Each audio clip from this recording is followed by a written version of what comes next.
Alors, vous l'auriez compris, je sais que la rentrée arrive très bientôt et je sais que vous êtes en train de voir un petit peu qu'est-ce que vous allez prendre pour la rentrée en objet high-tech. Et oui, c'est le but de cette vidéo. Je vais directement aller sur Amazon pour vous montrer un petit peu les produits que j'ai sélectionnés pour vous et pourquoi j'ai pris ces produits-là. Alors oui, il y a un petit peu de tous les prix. Il y a des gros prix, il y a des petits prix. Alors oui, c'est surtout de l'high-tech, vous l'aurez compris. Alors pour ceux qui sont étudiants ou ceux qui souhaitent un peu avoir un petit peu de gadgets, mais c'est pas des gadgets vraiment parce que vous allez pouvoir les utiliser dans votre quotidien et ainsi pour travailler aussi, forcément. Alors il y en a un petit dernier, ça sera un petit gadget pour vous détendre et vous divertir, bien évidemment. Mais aujourd'hui, c'est pour vous équiper, donc pour pouvoir vraiment travailler en toute autonomie quand vous êtes à l'école, quand vous êtes étudiant. Et j'ai sélectionné pour vous quelques objets donc, qui peuvent être sympas, surtout quand vous êtes en train de faire le trajet donc de chez vous jusqu'à l'école. Ça peut être toujours sympa avec un petit casque ou des écouteurs sans fil. C'est génial. Mais ça, on les présentera juste par la suite. Alors déjà, il faut un sac. Un sac, c'est toujours bien pour pouvoir mettre ses affaires, mettre son ordinateur. Des fois, on a juste besoin de son ordinateur. C'est ça qui est bien aujourd'hui, c'est que quand on est étudiant, on a droit, oui, à un ordinateur portable. C'est beaucoup plus pratique pour écrire, c'est beaucoup plus pratique pour tout ce qui est bureautique, etc. C'est bien plus léger aussi que tous ces cahiers qu'on a, ou tous ces livres, etc. Même s'il y a encore beaucoup d'écoles qui fonctionnent encore comme ça.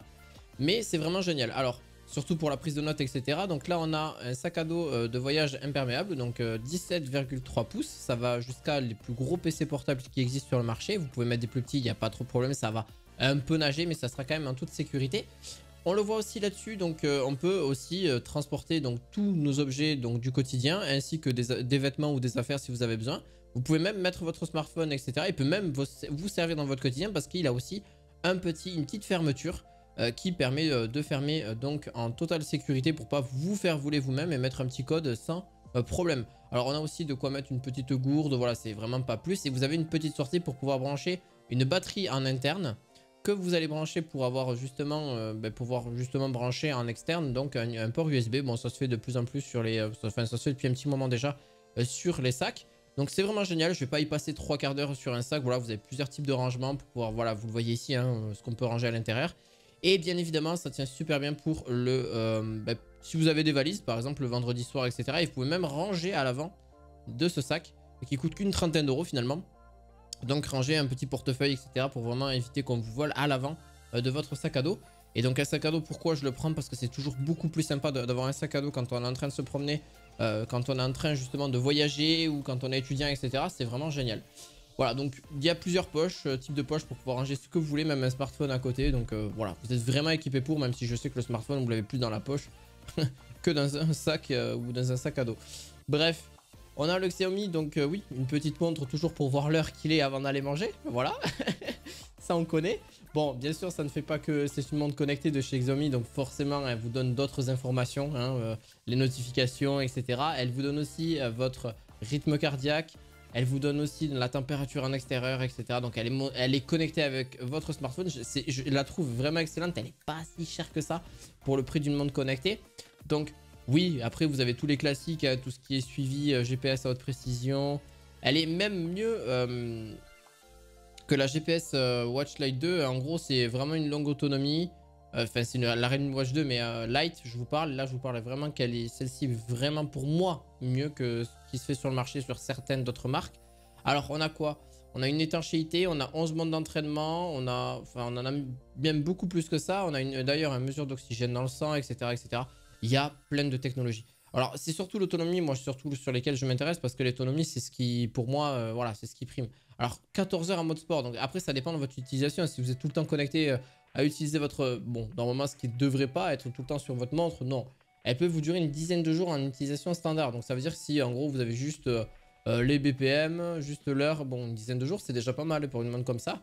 Après, bon, elle se recharge assez facilement parce qu'on a une petite batterie de 262 mAh. Ce qui suffit amplement.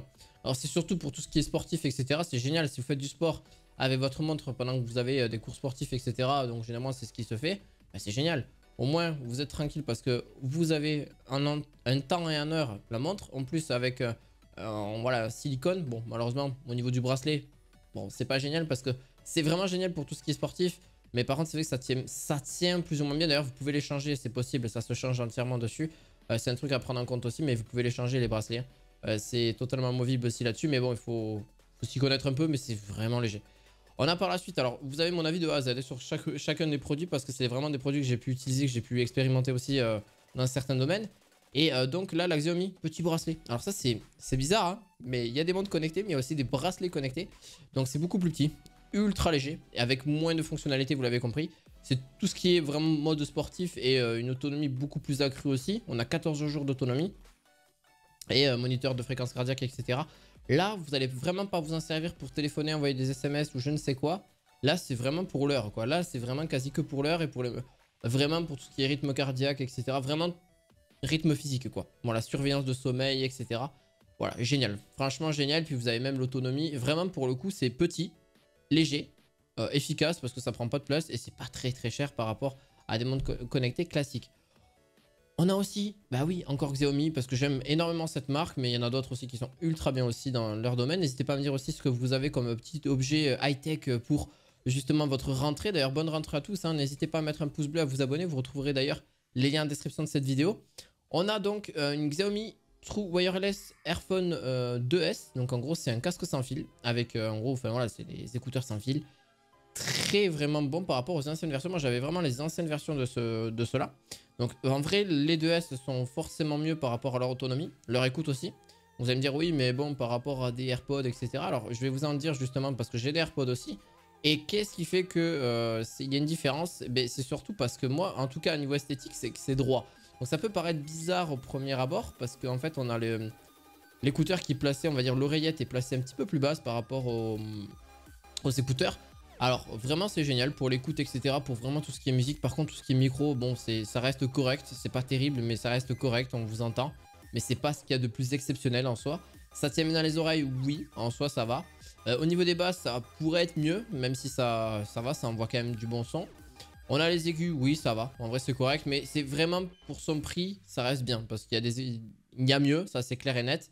Alors vous allez me dire ouais mais ce qu'il y a du coup est-ce qu'on entend les gens autour de vous? Oui, si à part si vous montez le son à fond des écouteurs vous n'allez pas forcément entendre trop les gens autour de vous. Non il n'y a pas forcément de réduction de bruit, bon, ou alors elle est vraiment infime mais on la sent pas du tout là-dessus. Mais bon en même temps pour un prix de 45 €, il faut pas non plus espérer beaucoup plus que ça. Ça reste des écouteurs quand même plutôt bons vraiment, hein. Dans l'ensemble ils sont quand même beaux, ils sont très légers, ils se rechargent très facilement. Au niveau de l'autonomie j'en ai pas forcément pu en parler mais moi en tout cas sur les anciens modèles j'étais à une dizaine, quinzaine d'heures. Là-dessus, bah après ça dépend, avec le boîtier vous êtes à 24 heures, donc je vous parle avec le boîtier après. Là on est à 5 heures environ d'autonomie sans le boîtier, donc si vous ne mettez pas dans le boîtier très clairement, donc une charge complète en 1 heure environ, donc vraiment c'est très très rapide. Après au fil du temps forcément ça perd un peu de l'autonomie, donc ça c'est à vous voir, moi c'était au bout d'un an ou 2 ans d'utilisation et surtout quasiment intensive. Donc à prendre en compte aussi là-dessus. Alors ouais, alors là, deux casques, j'ai deux casques à vous présenter. D'ailleurs la grosse marque pour moi qui joue très bien, mais vraiment ils sont extrêmement bons. Sony au niveau des casques, que ce soit optimisé pour l'autonomie, au niveau de la réduction de bruit c'est génial aussi. Donc ça vous avez vraiment aucun mal à vous faire. Même au niveau du micro pareil ça marche super bien, optimisé pour Alexa et Google Assistant. Si vous voulez avoir un flow, que vous soyez en plein voyage, que vous soyez en train d'étudier, vous souhaitez pas avoir à entendre des gens autour de vous, il y a beaucoup de bruit et vous êtes en train de travailler pour étudier pour des examens ou je ne sais quelle chose. D'ailleurs bon courage à vous pour cette année, mais en vrai là vous avez 30 heures d'autonomie, réduction de bruit qui est géniale, on n'entend quasi rien, ça rentre super bien dans les oreilles. Vous avez du noir, du bleu et du argent, donc ça vous de voir un petit peu la colorimétrie que vous souhaitez. Mais vraiment j'ai quasiment aucun reproche à leur faire. Le XM5 est beaucoup mieux pour moi parce qu'il est plus léger et une meilleure autonomie. Alors ça dépend de chacun parce qu'ils me disent oui, le XM4 a moins d'autonomie, mais bon il reste quand même mieux, etc. parce qu'il est plus avantageux niveau prix. Là c'est vrai que c'est 386 €. Chacun en fait en fonction de son budget, bien évidemment. Ça c'est toujours spécifique aussi là-dessus. On a quoi? Un écouteur vraiment qui est sans distraction parce que vraiment c'est la réduction de bruit qui est géniale. Alors là, mais alors génial. Et pareil pour le microphone, on vous entend vraiment plutôt bien, tout ce qui est voilà pour la téléphonie, etc. Et vous pouvez même vous en servir pour dehors. C'est génial, que ce soit dehors ou dedans. Ben en vrai ça passe vraiment, genre vraiment ça passe, il n'y a aucun problème, genre on va pas vous juger, on va pas... Parce que je sais que beaucoup quand on est étudiant, voilà, ou même quand on est plus grand, on a peur du regard des autres, etc. Mais là vraiment ça passe super bien. Je sais que les écouteurs c'est mieux parce que c'est sans fil et forcément c'est un côté aussi esthétique. Mais alors pour le coup, ils se sont vraiment bien améliorés aussi du côté de chez Sony. Celui-là reste un peu plus lourd, le XM4, mais ça reste ultra correct aussi. C'est 279 €, donc quasiment 200 € moins cher. Avec Apple Téléphonie, on a 30 heures d'autonomie. Alors oui et non. Plus du 25-26 heures. Moi, j'ai pu à peu près l'expérimenter pour une vingtaine d'heures, quoi. Bon, en vrai, peut-être qu'on arrive aux 30, mais c'est peut-être au début quand vous l'achetez. Avec micro pour appel téléphonique, optimisé pour iPhone, Alexa, enfin voilà, vous avez compris, Alexa et Google là-dessus. Donc, génial aussi. Bon, en vrai, par rapport au précédent, ils sont juste à peine plus légers parce qu'on voit que le cerceau est beaucoup plus fin. Pour moi, je trouve qu'il est beaucoup plus fin et beaucoup mieux fini, le XM5, que le XM4 est moins fini, moins bien fini que le XM4. Bon, pour moi, mais bon, après, vraiment, j'abuse, hein, mais c'est vraiment sur des détails hein, au niveau là-dessus. Et donc au niveau de l'écoute, qu'est-ce que ça donne? Eh bien vraiment, pour le coup, il y a vraiment peu de différence entre le XM5 et le XM4. Je trouve, vraiment, il y a vraiment assez peu de différence au niveau de l'écoute. Que ce soit au niveau des aigus, etc. Pour la charge, ça se charge vraiment en 1 heure ou 2. Vous avez quasiment rechargé l'entièreté du casque, donc c'est très rapide. C'est sans fil aussi, donc vous n'avez aucun problème. C'est super bien. Si vous voulez vraiment pas entendre de bruit autour de vous, faites attention par contre quand vous êtes dans des endroits publics, quand vous êtes en train de marcher, quand vous êtes en train de courir, parce que ça peut vraiment ne pas vous y aider malheureusement. Parce que si vous avez donc des voitures qui passent, etc., où il y a des gens autour de vous, donc faites attention parce qu'il peut y avoir un danger, il peut y avoir un truc. Donc ça c'est vraiment toujours à prendre en compte, surtout quand vous êtes posé. Si vous faites du sport à l'intérieur, ça va. Si vous êtes sur un tapis ou si vous êtes sur un vélo, mais en intérieur, ça peut aller. Mais par contre, c'est vrai que si c'est côté extérieur, faites vraiment attention à l'environnement qui est autour de vous, là-dessus. Donc, oui, une petite dernière, parce que là, je ne l'ai pas mis ensemble, mais c'est vrai, j'aurais dû la mettre ensemble. La petite Samsung Galaxy Watch 4, pareil. Elle est BPM, elle est pas très lourde, même si en soi, elle a de très bonnes technologies. Pas très cher. Galaxy Watch 4, qui pour moi, une très bonne, bah, vraiment, en vrai, pour le coup, elle les gère vraiment bien. C'est une montre connectée. Pour tous ceux qui souhaitent vraiment commencer la montre connectée et qui souhaitent avoir des applications pour pouvoir un petit peu faire ce qu'ils veulent, que ce soit la météo, regarder du contenu, hein, bien sûr, vous pouvez. YouTube, musique, faire des recherches, etc. Oui, c'est totalement possible, passer des appels, etc. La Galaxy Watch 4 peut vraiment vous satisfaire entièrement. Il y en a beaucoup qui l'ont pris pendant cet été. Regardez, 19 août, 15 août. Voilà, je souhaitais d'ailleurs une montre avec les fonctions heure et date clairement immédiatement visibles, donc avec une connexion avec le téléphone et les messages. Donc ça c'est toujours bien parce que c'est connecté avec votre smartphone. Android généralement, hein, parce que là n'allez pas mélanger avec Apple. Apple, prenez l'écosystème Apple, c'est beaucoup mieux. D'ailleurs je vais vous conseiller quelques petits produits Apple juste après. On a aussi... Alors oui je l'ai pris, ouais non mais c'est bon. Je voulais voir si je l'avais bien pris parce que sinon on sait jamais. L'Asus ZenBook 14. Alors là c'est pour tout ce qui est bureautique. Génial aussi pour le jeu, c'est pas ce qu'il y a de mieux, hein, clairement. Là, c'est vraiment pour la bureautique qui est un petit peu poussé. Si vous souhaitez avoir quelque chose sur 2-3 ans, voire même 4-5 ans, j'exagère un peu, plutôt 3-4 ans. Un i5 alors 1240p. Donc en gros, qu'est-ce que ça veut dire? Donc en gros, c'est un processeur qui est quand même bien pour justement de la bureautique. Quand je dis de la bureautique, vous pouvez faire des tâches assez poussées, un petit peu de Photoshop, un peu de logiciel de montage vidéo. Voilà, si vous voulez, vous souhaitez enregistrer votre écran, si vous faites des zooms, si vous faites voilà, du Google Chrome, tranquille. Voilà, c'est vraiment pour des tâches vraiment créatives. Voilà, vous voyez ce que je veux dire par là. C'est assez poussé parce qu'on a 16 Go de RAM. On n'a pas beaucoup d'espace de stockage, mais aujourd'hui on a du cloud, donc il n'y a aucun problème là-dessus. On a aussi donc des disques durs externes aussi, hein, donc voilà, c'est totalement possible là-dessus. Alors d'ailleurs, je vous en mettrai un en description, un petit SSD. Donc là, en gros, je vais aller faire une petite recherche rapidement, mais un petit SSD qui est parfait pour SSD externe. Pourquoi je prends du SSD? Parce que c'est beaucoup plus rapide et les fichiers ont tendance à vraiment aller vraiment être très rapide, à s'échanger très rapidement. C'est celui-là. Il y a pas plus rapide et il n'y a pas mieux. Alors vous avez du 1 Tera ou du 500 Go, donc ça c'est en fonction du prix de chacun. Là vous voyez que pour 1 Tera on est à 99 €. Là pour 500 Go on est à 80 €. Oui, ça reste un prix. Oui, ça reste pas négligeable, mais il y a du millémoseconde. Donc en gros ça fait 1 gigabit que vous pouvez échanger donc pour vraiment aller beaucoup plus vite. Pour du 500 Go, pour du 1 Tera ou même du 2 Tera ou du 4 Tera. C'est vraiment du petit SSD, donc en gros c'est du NVMe. Il y a aussi l'USB-C, donc vous avez juste à le connecter à l'ordinateur et c'est beaucoup plus rapide. Donc voilà, je reviens vite fait à l'ordinateur, mais il a de l'OLED, donc ça c'est génial. C'est du 14 pouces, donc c'est un tout petit PC, c'est vraiment tout petit. C'est vraiment un ultrabook hein, limite, hein, c'est vraiment tout petit. Vous avez donc le pavé numérique sur le pavé, donc ça c'est ceux qui souhaitent là-dessus, donc forcément c'est petit parce qu'il n'y a que du 14 pouces. Mais c'est génial pour ce que vous souhaitiez en faire. Voilà, vous pouvez le connecter aussi en HDMI, vous avez les ports, voilà, ports audio, etc. Vous pouvez même mettre une carte SD, il n'y a aucun problème de ce côté-là. Mais voilà, je vous conseille ce petit SanDisk là-dessus. Alors, si vous souhaitiez encore quelque chose de beaucoup plus léger et moins prise de tête, une tablette. Tablette Apple 2022, iPad. Donc en gros, pourquoi j'ai pris de l'Apple? Parce que l'Apple, je trouve que c'est vraiment bien pour tout ce qui est ergonomie et le travail, justement. Alors oui, il y a Samsung, bien évidemment, qui est une grosse concurrence à Apple. Mais aujourd'hui, j'avais envie de prendre justement l'Apple parce que 10e génération, 64 Go, Wi-Fi, en bleu. Bon, vous l'avez différentes couleurs, bien évidemment. Mais vous avez une version 64 et 256 Go. Moi, perso, la 64 Go me suffirait largement. Pourquoi? Parce que là-dessus, on a aussi donc de quoi être ultra créatif dans les domaines. On peut aussi travailler avec, hein, il n'y a aucun problème. Quand je dis créativité, c'est travailler. Donc, une puce A14, génial, avec l'Apple Pencil. Donc ça, il faut voir si vous l'avez avec. Généralement, ça dépend de certaines tablettes. Des fois oui, des fois non. Donc ça, c'est à prendre en compte aussi là-dessus. Pourquoi? Parce que ça dépend en fait des produits que vous prenez chez Apple. Parce que généralement, c'est soit un accessoire à prendre à part. Vous avez aussi la capacité de mettre un clavier. Donc ça, c'est génial aussi. Les prix sont forcément plus élevés chez Apple que chez d'autres constructeurs, par exemple. Parce que vous connaissez, c'est Apple. Parce qu'ils ont un certain prestige, une certaine marque aussi à prendre en compte. Donc si vous êtes vraiment sur le prestige, etc. de la marque, et bien n'hésitez pas, c'est un écosystème à prendre, donc je vous conseille très fortement celle-ci, parce que oui, il y a peut-être une version 2023, une version encore plus évoluée ou encore plus pétée, mais ça c'est encore en fonction de votre budget, forcément là-dessus.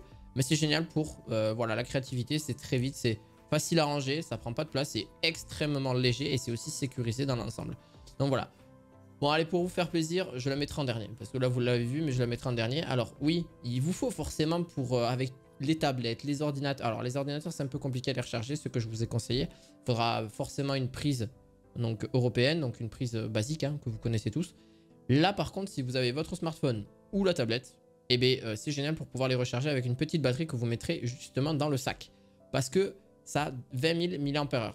Elle est pratique parce que c'est que 40 €, c'est pas trop cher non plus. USB-C, donc compatible avec iPhone, Samsung, Huawei, enfin tous les smartphones en général sans problème.